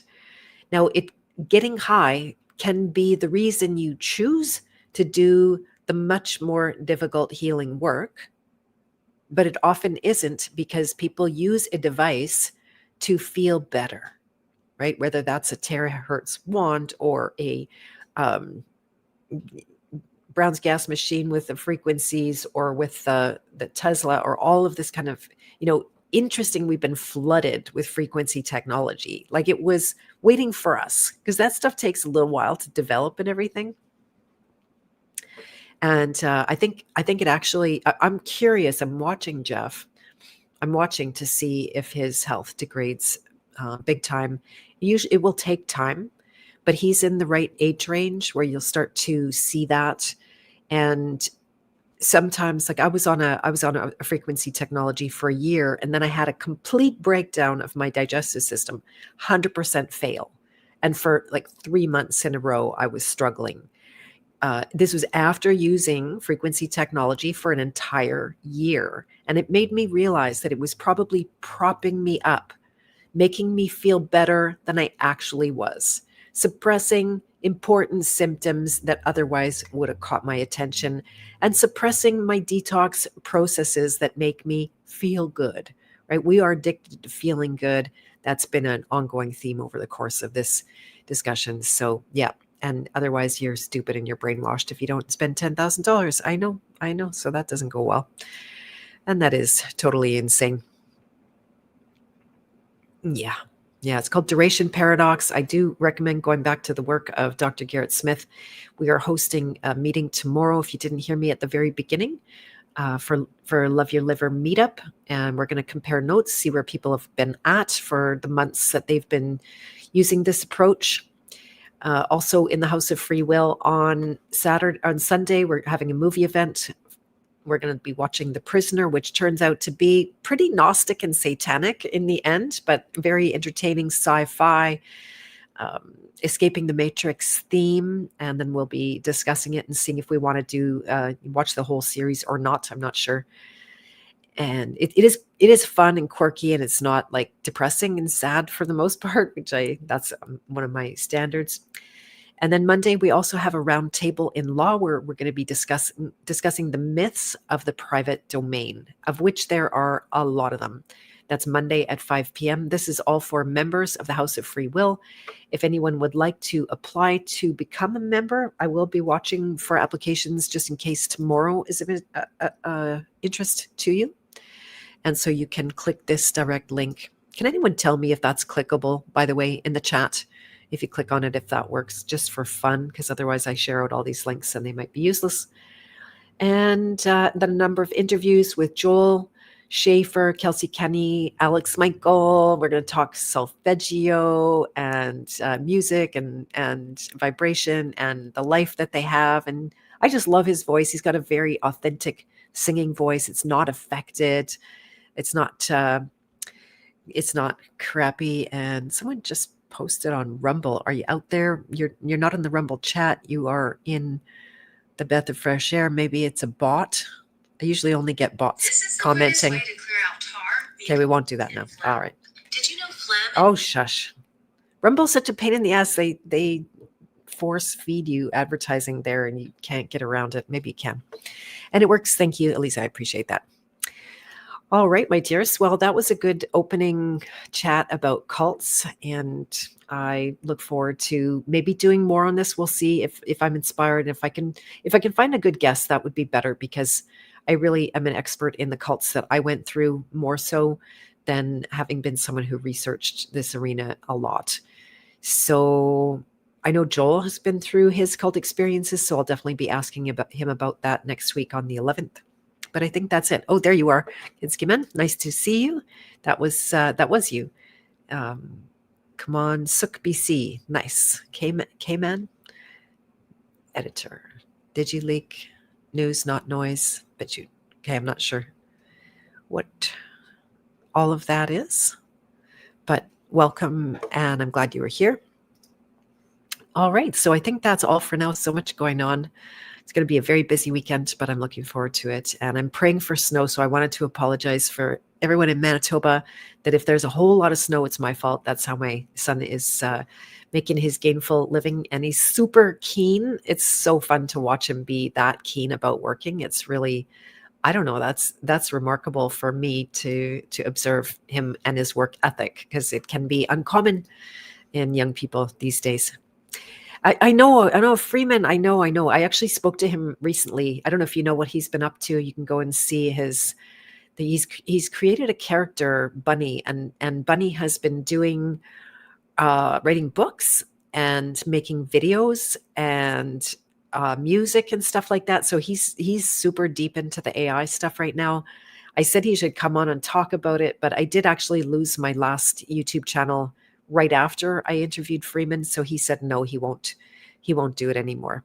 Passio would actually behave on your channel. You think so? I've never had Passio on, but yeah, he was actually my very first thought, and my only hesitation there is that he's going to yell at me for one reason or another, or yell at my people, which I find, why are you yelling at all the people who agree with you? That makes no sense to me. So, but yeah, I know he's got lots of valuable work and probably is the expert of all experts on the cult stuff. And sounds like my son found purpose. I know. It's like, it looks good on him. He wasn't even really overweight, but he's slimmed down and he's like bulking out. It's all physical labor. So he gets to work out like crazy when he goes to work. And his boss has been picking him when there's less to do. He gets the work, and he has the idea that he's going to stay with this company and get into a management role with it. And that kind of loyalty, like shit, you just don't really see that anymore at all. So I'm very, very happy for him. And he's a calm guest. Okay, well, that's good to know. Do you know him, Emil? Maybe you could introduce us. After all these years, we haven't actually met. So, okay, well, I think that's it. I hope you guys have a wonderful weekend. A lot of love to you. I will set up a little... See, I just have to stop sharing this thing. How do I do that? First, I have to do that. Then I have to do that. Stop screen. Okay. So I'm going to play a song on the way out. This is a piece that I recorded on my album called I don't know. I don't know offhand. I think, is it on the Vijaya Living Knowledge or something like that? I don't know. All of a sudden. Or is it on Where There's Beauty? Anyway, it's out there. Okay, you're very welcome, you guys. I hope you have a beautiful rest of your weekend, and we'll see you again back, Beth of Fresh Air, next week. Same bat time, same bat channel. Lots of love for now.